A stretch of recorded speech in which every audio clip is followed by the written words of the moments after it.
TMC के 58 विधायक टूट सकते हैं। 18 सांसद टूटने के लिए तैयार बैठे हैं और पार्टी पदाधिकारियों पर अंडे फेंके जा रहे हैं। वो राज्य में अलग अलग जगह पर पीटे जा रहे हैं। ममता बनर्जी की 15 वर्षों की सत्ता का हासिल भी यही है और मौजूदा सच्चाई भी है। सत्ता में हमने ममता बनर्जी की पार्टी पर आए संकट काल पर एक विस्तृत कुंजी तैयार की है, जिसमें इन तीनों पॉइंटर्स को हम विस्तार से समझाएंगे। सबसे पहले बात टूट राउंड 2 की आहट की। विधायक दल में बगावत के बाद अब ममता बनर्जी के सांसद बगावत कर सकते हैं। सूत्रों के मुताबिक बंगाल के टीएमसी विधायकों की तर्ज पर आने वाले कुछ दिनों में टीएमसी के लोकसभा सांसदों का भी एक नया ग्रुप बन सकता है। टीएमसी की एक वरिष्ठ सांसद इसकी अगुवाई कर सकती हैं। ये खुद को पार्टी में दरकिनार किए जाने से नाराज हैं। ऐसा दावा किया जा रहा है कि अभिषेक बनर्जी के व्यवहार की वजह से वो अपनी ही पार्टी से नाराज हैं। दावा यह भी है कि 4 मई के नतीजे आने के बाद से ही टीएमसी के कुछ सांसद बीजेपी के संपर्क में हैं। इस सब के बीच सूत्रों से खबर यह है कि टीएमसी के बागी सांसद अगले हफ्ते लोकसभा स्पीकर से मिल सकते हैं। इस मुलाकात में वो अभिषेक बनर्जी को संसदीय दल के नेता पद से हटाने की मांग कर सकते हैं। 7 जून यानी रविवार को कोलकाता में बागी सांसदों की बैठक होगी, जिसकी अध्यक्षता काकोली घोष करेंगी। इसके अगले दिन 8 जून को कुछ सांसद दिल्ली में स्पीकर से मिलकर काकोली घोष को नया नेता बनाने की मांग कर सकते हैं। इसी दिन दिल्ली में इंडिया गठबंधन की बैठक भी है, जिसमें ममता बनर्जी के मौजूद रहने की संभावना है। लोकसभा में तृणमूल के फिलहाल 28 सांसद हैं। बाकी गुट 22 सांसदों को अपने साथ लाने की कोशिश में है। दल बदल कानून के तहत गुट बदलने के लिए 28 में से कम 19 सांसदों का समर्थन जरूरी होगा। हालांकि सूत्रों का यह भी कहना है कि टीएमसी के राज्यसभा दल में किसी तरह की टूट की गुंजाइश नहीं है। इसकी वजह यह है कि टीएमसी के अधिकतर राज्यसभा सांसद ममता बनर्जी के प्रति वफादार हैं, जो ममता बनर्जी के खिलाफ शायद ही जाएं। राज्यसभा में टीएमसी के 13 सांसद हैं। सूत्रों से यह भी खबर है कि सीएम शुभेंदु अधिकारी 8 जून को दिल्ली जा सकते हैं। इसी दिन काकोली घोष दास्तीदार के नेतृत्व में तृणमूल कांग्रेस के 18 सांसदों का एक समूह भी दिल्ली पहुंचेगा। यह समूह लोकसभा स्पीकर ओम बिरला के अलावा बीजेपी के कुछ वरिष्ठ नेताओं से मुलाकात कर सकता है।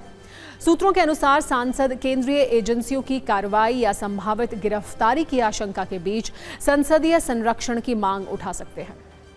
सूत्र ये भी बता रहे हैं कि 2029 लोकसभा चुनाव को ध्यान में रखते हुए इन सांसदों को भविष्य में फ्रेंडली ऑपोजिशन यानी बीजेपी के प्रति नर्म रुख रखने वाले विपक्षी समूह के तौर पर देखा जा रहा है। तृणमूल को झटके पर झटके लग रहे हैं। 28 वर्ष पुरानी पार्टी टुकड़े टुकड़े में बंट रही है। ऐसी स्थिति में अब ममता बनर्जी ने भी डैमेज कंट्रोल शुरू कर दिया है। वो व्यक्तिगत रूप से बागी विधायकों से संपर्क साध रही हैं और उन्हें बगावत नहीं करने की अपील कर रही हैं। पार्टी सूत्रों के मुताबिक ममता बनर्जी ने पिछले 2 दिन में कई विधायकों से बात की। इनमें हावड़ा, मुर्शिदाबाद और उत्तर दिनाजपुर के कई विधायक शामिल हैं। ये वो विधायक हैं जो ऋतुव्रत बनर्जी के नेतृत्व वाले बागी खेमे की बैठकों में शामिल हो चुके हैं। हालांकि इस कोशिश का ममता बनर्जी को बहुत फायदा होता हुआ नहीं दिख रहा है, क्योंकि आज कालीघाट में ममता बनर्जी ने जो बैठक बुलाई थी उसमें सिर्फ 6 सांसद पहुंचे, जिसमें से एक सांसद उनके भतीजे अभिषेक बनर्जी थे और 8 विधायकों के पहुंचने की बात भी कही गई।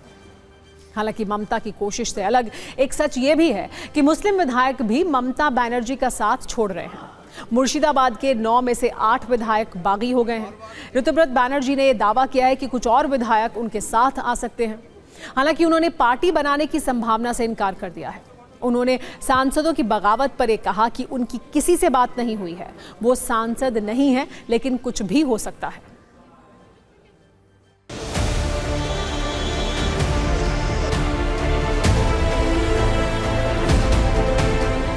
जहां तक हमारे आंकड़ा का सवाल है, वो आंकड़ा बढ़ता जाएगा। अगर दीदी बुलाती है तो आप लोगों को भी मालूम पड़ेगा, हम लोगों को भी मालूम पड़ेगा। तो जैसे ऐसा कुछ मालूम होगा, हम लोग तुरंत हमारा बात बता देंगे। पिछले 7 दिन में कोई सांसद से मेरा बात नहीं हुआ, तो ऐसा कोई जानकारी मेरे पास है नहीं और मैं अभी सांसद भी नहीं हूँ। तो सांसद लोग क्या करेंगे मैं कैसे बोलूँगा, मगर मैं आपको मालूम है, मैं सब समय बोलता हूँ कि मैं आज ही के लिए जीता हूँ, तो कल क्या होगा कोई बोल नहीं पाएगा। इंतजार कीजिए, कल बहुत सारे कुछ हो सकते हैं। ये ड्रामा चलेगा टीएमसी का कुछ दिन, देखते रहे क्या होता है। पार्टी ही खत्म हो जाएगा और जितना जल्दी खत्म हो जाए उतना ही अच्छा है। 1 पॉइंट फॉर्मूला है भारतीय जनता पार्टी का कि वहां किस तरीके से वो टीएमसी को तोड़ें, काफी कुछ सफल रहे, ममता जी को कमजोर करें, उनके खिलाफ कुप्रचार, दुष्प्रचार और रिपोर्ट लिखाएं, वही कर रहे हैं। उन्हें वहां की जनता की भलाई के लिए कदम नहीं उठाना, उन्हें टीएमसी को पूरी तरह अटैक करना है। कोई पार्टी बना नहीं है, तृणमूल कांग्रेस का लेजिस्लेटिव जो ग्रुप है उस ग्रुप को प्रिंसिपल ऑपोजिशन का स्टेटस मिला है। ये घरेलू मामला है। तृणमूल कांग्रेस तो पार्टी बना था एक पार्टी को तोड़ करके, और सत्ता पे आने का बाद सारे पॉलिटिकल पार्टी को इन्होंने तोड़ा। इसका काम ही है तोड़ना, जोड़ना नहीं, तो टूटेगा ही। दीदी के ऊपर सबका रिस्पेक्ट है, इसमें कोई प्रॉब्लम की बात नहीं है। अब सीआईडी का जांच चल रहा है एक प्रोसेस के ऊपर, और फ्लोर चलाने के लिए आपको सरकार चाहिए, विपक्ष भी चाहिए। तो विपक्ष अगर नहीं रहा वहां पे तो क्या होता? तो इसलिए 59 विधायक ने तैयार किए थे कि हम इसके 4 लोगों को हम भेजेंगे। विधायक सांसद टूट रहे हैं और टीएमसी के पार्षद और पदाधिकारी पिट रहे हैं। पूरे राज्य से इसकी तस्वीरें भी आ रही हैं। झारग्राम में टीएमसी पार्षद अरिजीत दास ठाकुर पर हमला वसूली के आरोप में हुआ है। भीड़ ने अंडे फेंके हैं। ध्यान देने वाली बात यह है कि पुलिस की मौजूदगी में अंडे फेंके गए। हालांकि पुलिस ने अरिजीत दास को बचाकर गिरफ्तार कर लिया। दूसरी घटना न्यू अलीपुर की है, जहां जबरन वसूली और धमकी देने के मामले में टीएमसी नेता स्वरूप बिस्वास को गिरफ्तार किया गया। गुस्साई भीड़ ने उनकी गाड़ी में तोड़फोड़ की। स्थानीय लोगों ने जगलदा ग्राम पंचायत की तृणमूल समर्थित प्रधान गीता बर्मन के घर को घेर लिया और विरोध प्रदर्शन किया। उनके घर पर सड़े हुए अंडे और पानी की बोतलें फेंकी गई। कूच बिहार में स्थानीय महिलाओं ने कटमनी लेने की आरोपी टीएमसी पंचायत प्रमुख गीता बर्मन के घर का घेराव किया, जिससे वो डर कर बेड के नीचे छिप गई। आरोप है कि नाराज लोगों ने पंचायत प्रमुख के घर पर सड़े हुए अंडे और पानी की बोतलें फेंकी। साथ ही कुछ लोगों ने घर में तोड़फोड़ की भी कोशिश की। कूच बिहार के माता भांगा में टीएमसी नेता शहीदुल मियां पर भी कटमनी लेने के आरोप हैं। कल लोगों ने उन्हें भी घेर लिया, जिसके बाद वो बेड के नीचे छिप गए। कुल मिलाकर बंगाल में स्थिति यह है कि टीएमसी के लोकल नेताओं के बुरे दिन आ गए हैं।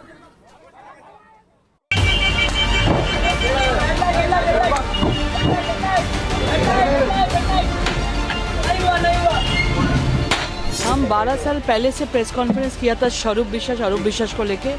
पूरी इंडस्ट्री को बर्बाद कर दिया। इंडस्ट्री में राजनीतिक रंग लगा के पूरा कोई कुछ इंडस्ट्री में अभी नहीं है, खत्म हो चुका है। स्वरूप विश्वास के साथ इतना दिन से बहुत सारा लोग उसके साथ रहते थे, उनको भी गिरफ्तार होना चाहिए। अकेला स्वरूप विश्वास नहीं है, उसके साथ बहुत सारा लोग हैं तो उसके आसपास घूमते थे, उसको सपोर्ट देते थे। वो लोग कहाँ हैं अभी? वो लोग अभी बीजेपी दिखा रहे हैं, तो उसको भी अरेस्ट होना चाहिए, उसको भी शास्ति होना चाहिए। कोई कटमनी या ऐसा कोई आरोप किसी के ऊपर लगता है और उसमें अगर कोई बेस है तो प्रशासन व्यवस्था लेगी, लेकिन जो लोग निर्दोष है उनके ऊपर ऐसा कोई फॉल्स आरोप लगा कि कुछ ना हो, इसका भी नज़र प्रशासन को रखना चाहिए। अगर कोई दोषी है, कोई ऐसा काम किया है, चाहे वो कोई भी हो, उसके खिलाफ प्रशासन एक्शन ले, इससे समाज अच्छा होगा। जो जेन्युइनली किए हैं, कुछ बदमाशी किया है, सिंडिकेटबाजी किया है, कटमांड है, उनके खिलाफ गवर्नमेंट को एक्शन लेना चाहिए लीगल प्रोसेस से। लेकिन जो इसमें नहीं था, सिर्फ वो तृणमूल कांग्रेस है, किसी और पार्टी का सपोर्टर था, इसलिए उनकी इम्प्लीकेट करना ये भी ठीक नहीं होगा। इसके खिलाफ हम आवाज। बंगाल के सिने जगत से एक सिमरन पॉल हैं, उन्होंने बताया कि किस प्रकार से सिने जगत के अंदर भी शोषण होता था, उसके चलते उन्होंने शिकायत करी थी। उस शिकायत के आधार पर उन पर कार्रवाई हो रही है। कोलकाता में बैठक के बाद ममता बनर्जी का बड़ा फैसला हुआ है। चंद्रिमा भट्टाचार्य टीएमसी की नई प्रदेश अध्यक्ष बनाई गई हैं। ममता बनर्जी टीएमसी की राष्ट्रीय अध्यक्ष बनी रहेंगी और अभिषेक बनर्जी टीएमसी के महासचिव भी बने रहेंगे। डेरेक ओब्रायन और डोला सेन संयुक्त सचिव होंगे। सयानी घोष टीएमसी की यूथ विंग की अध्यक्ष होंगी। माला रॉय महिला टीएमसी की नई अध्यक्ष नियुक्त की गई हैं। इस बीच एक और बड़ी